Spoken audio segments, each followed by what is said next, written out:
حضرت عبداللہ بن عمر رضی اللہ تعالیٰ عنہ سے روایت ہے کہ آپ علیہ الصلوۃ والسلام نے فرمایا کہ روزہ اور قرآن دونوں بندے کی شفاعت کریں گے۔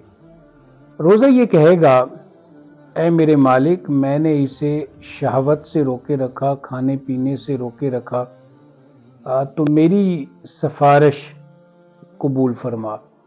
اسی طرح قرآن مجید اللہ تعالیٰ کی بارگاہ میں عرض کرے گا، اللہ کا کلام ہے کہ اے اللہ، میں نے بھی تیرے بندے کو روکے رکھا تو میری سفارش بھی قبول فرما۔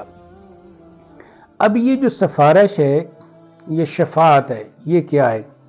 شفاعت کے لفظ کا مطلب ہے جوڑ دینا، اٹیچ کر دینا، یعنی ہمارے نامہ عمل میں جو کمی رہ جائے گی تو اللہ تعالیٰ کوئی دوسری چیز اس کے اندر جوڑ دیں گے۔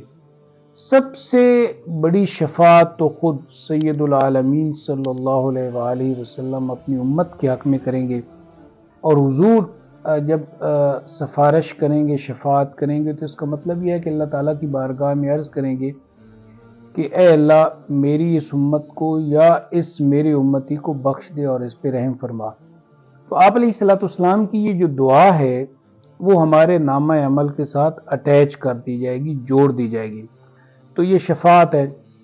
جیسے آپ علیہ الصلوۃ والسلام شفاعت کریں گے اور حضور کے بعد دیگر صحابہ، اہل بیت اور صالحین امت بھی شفاعت کریں گے، اسی طرح جو ہمارے نیک اعمال ہیں وہ بھی اللہ تعالیٰ کی بارگاہ میں درخواست کریں گے، عرض کریں گے کہ اے اللہ، یہ وہ بندہ ہے جو یہ کام کرتا تھا، یعنی روزہ یہ کہے گا، یہ تو روزہ رکھتا تھا اور میں روزہ تیری بارگاہ میں عرض کر رہا ہوں۔